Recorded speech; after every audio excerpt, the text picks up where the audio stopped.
morning everybody, good morning, it's JPR and welcome back to another video. Well, it's October now and you know what that means? Yup, it's spooky time. And what's spookier than discussing banned episodes of a children's television show? The answer is nothing, so don't even try to think about it. Here's the complete history of every banned, delayed, or cancelled episode in the Pokemon anime. Parents, if you have kids watching this video, this might be a good time to go find something else for them to watch, as not everything in here is completely PG. You've been warned.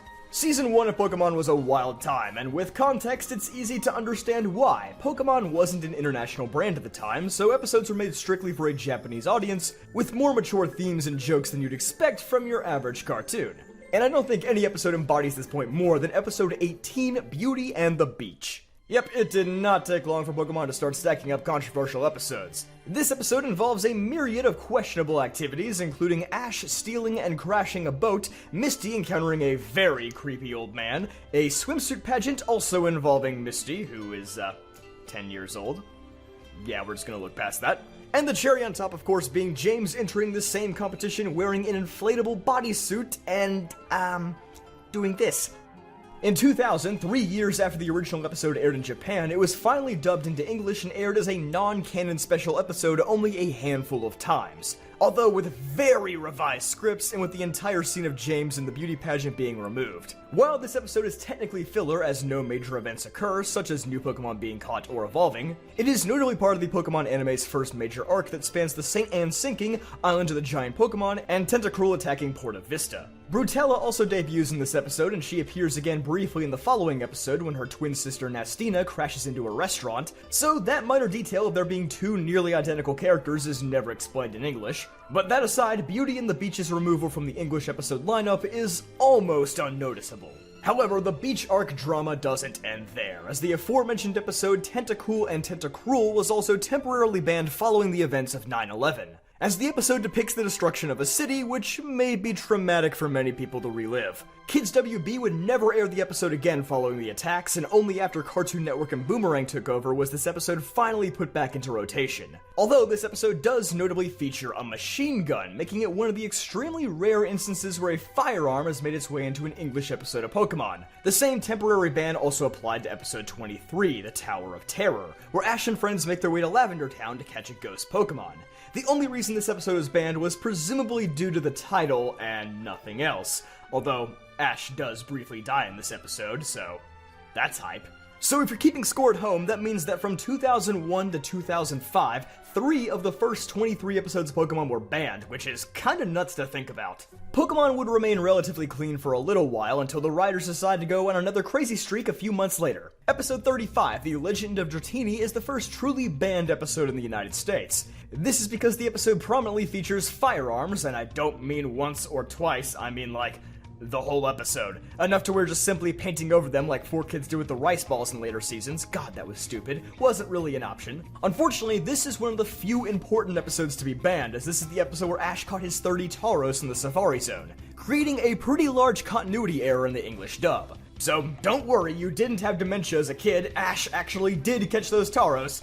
You just didn't get to see it. And only a few episodes later, we have the most infamous one of all, episode 38, Electric Soldier Porygon. This is the only episode of Pokemon to be universally banned. It only aired once in Japan and never again. The reason is simple. This episode sent 685 Japanese children to the hospital with seizures. Yeah, that's a pretty good reason. For context, the episode features Ash and friends traveling into the digital world to help Nurse Joy figure out why the Pokeball transporter at the Pokemon Center has been malfunctioning.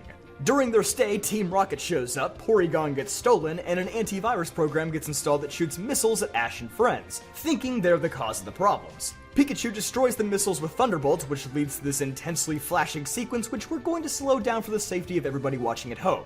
The aftermath of this episode was insane to say the least. This incident, labeled Pokemon Shock by the press, caused the show to be taken off the air for 4 entire months, delaying the episode's holiday hijinks and Snow Way Out, officially making them special episodes rather than usual ones in rotation, and the Pokemon New Year's Eve special ended up never being aired. This was meant to be a 2-hour-long recap episode that has been lost to time. Every anime for the next several years would then be forced to include a warning at the start of every episode telling kids to make sure they watch anime in a well-lit room and stay away from the TV screen. And furthermore, Porygon and its evolutionary relatives would all be banned from the Pokemon anime just to avoid bringing attention back to the incident. Even though Pikachu is the one who sent those kids to the hospital, but I guess it would be kinda weird if he just ceased to exist after this episode. Although Pikachu's goodbye is actually the very next episode, which I find kind of funny. There is evidence that Porygon 2 and Porygon Z were potentially going to appear in the anime at one point, as anime-exclusive art of them does exist, but ultimately neither of them have appeared in an episode yet. The only appearance of the entire Porygon family since then was in the intro sequence of the 15th movie, Kyurem vs. the Sword of Justice, where all the Pokemon known at that time were shown. Well hey, since you've made it this far, I assume you're enjoying the video, so why not subscribe to the channel? It's free, it makes me feel happy, and you get more great videos, so everybody wins. Well geez, after all that, I could sure go for a nice, wholesome Christmas episode about, Team Rocket kidnapping Santa Claus.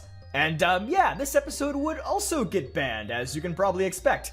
No, not for Santa, he's okay, I assure you. Rather for Santa's assistant Pokemon, Jynx. Shortly after this episode aired, Jynx was criticized as a racist depiction of African Americans. And while the actual origin of Jynx's design is a hotly debated topic within the fandom, regardless, yeah, it's not a great look. This episode was pulled from rotation in 2000 and has not been on TV or Pokemon.com since, though it would continue being released on VHS and DVD. On present-day streaming services, whenever this episode is available, it's an updated version that features Jynx's new purple skin design.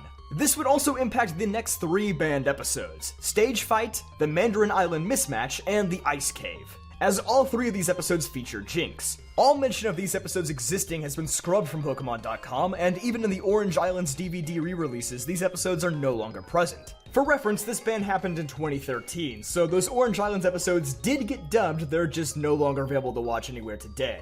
The Mandarin Island Mismatch in particular is a big banned episode because this is the episode where Ash meets Elite Four Lorelei in her only anime appearance, though she's referred to as Prima in the English dub, allegedly due to issues with her name having too many syllables to fit the lip flap. Several episodes in Johto and Hoenn, although not banned, also had to have any cameos of Jynx completely cut out in the English dub. Late in the Hoenn and Battle Frontier sagas, Jynx would finally be allowed to appear again in the English dub with its updated purple design. But Jynx would ultimately be retired from the Pokemon anime after this. Of all the aforementioned episodes, only episode 250, the Ice Cave, would never air in English. Since Jynx plays a major role in this episode, with its original design no less, it's likely there were never any plans to dub this episode. This episode is only ever aired in Japan, South Korea, and Taiwan. The only other episode to be banned from the Johto era isn't even an episode, and it's only banned in Japan, oddly enough. The Pikachu and Pichu short from the 3rd movie has been removed from all DVD releases and online archives, following the arrest of Sakai Noriko in 2009, who narrated this short. Hey, people don't get arrested very often over there, it's a bigger deal than you probably think. After the numerous Jynx controversies, Pokemon would keep its nose clean for a good long time, and as a result, most of the banned episodes past this point are the result of tragic events. After a destructive earthquake hit Japan in November 2004, the decision was swiftly made to pull episode 101 of the Advanced series from television, titled Shaking Island Battle, Barboach vs. Whiscash. As the title implies, this episode would feature these 2 Pokemon doing an earthquake battle, which is not a good idea to put on TV just after a good portion of the country had been affected by a major earthquake. It doesn't take a PhD to figure that one out. This episode is mostly unimportant, but it getting removed meant that Ash never learned where the Sootopolis Gym was on screen. Minor detail. Ever since this episode was cancelled, the moves Magnitude, Earthquake, and Fissure became the first moves to be banned from the anime. Though, oddly not Bulldoze, which is rather similar. Episodes 23 and 24 of the Black and White series would suffer the same fate, as they were scheduled to air just after the 2011 Japan tsunami and earthquake. Although the moves themselves aren't used, this episode does feature the Meteorite causing large tremors in Castelia City, as Team Rocket and Team Plasma fight to control its power. These episodes being banned would mean that the Team Plasma plot had to be delayed and completely rewritten in the 3rd season.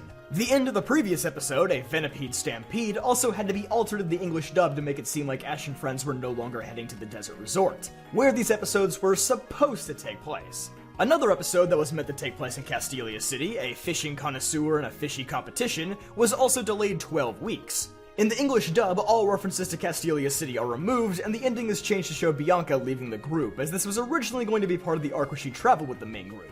The only major unexplained events that still occurred following these episodes is the Media Knight plot being dropped and Jesse and James returning to their old white uniforms. The script for these episodes would finally be released to the public in May 2023, confirming that Ash was supposed to encounter Croc again here before catching it, and Getsus was meant to make his anime debut in this arc. There were originally plans for these episodes to be dubbed into English as well, as former voice director Tom Whalen confirmed receiving the scripts. Only one episode would be delayed in the XY era, an undersea place to call home, where Ash explores the wreckage of a sunken ship right after a ferry sunk off the coast of South Korea. Wow, you guys are either prophets of unfortunate events or just have really bad timing.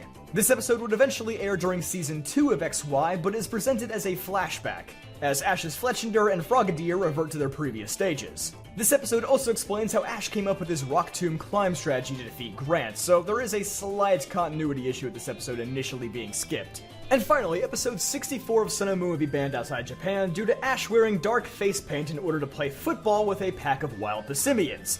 Obviously, doing that over here is a pretty big no-no. And you'd think after years of dealing with Jynx that Pokemon would be smart enough to avoid doing that, but I guess not. It's certainly possible that they could have just recolored Ash's face in the dubbed version, but seeing as how this is a relatively insignificant filler episode, they probably decided it wasn't worth the extra work. This episode did have its own English title on Netflix, being called A Touchdown for the Team, so that may have been their original plan. So while it's a bit surprising that something with as good of a reputation as Pokemon would have this many banned episodes, I suppose that when you produce over 1,200 episodes, some of them are bound to run into issues sooner or later. But hey, if you enjoyed this video, make sure to leave a like and subscribe for more videos just like this one. I'll see you guys next time.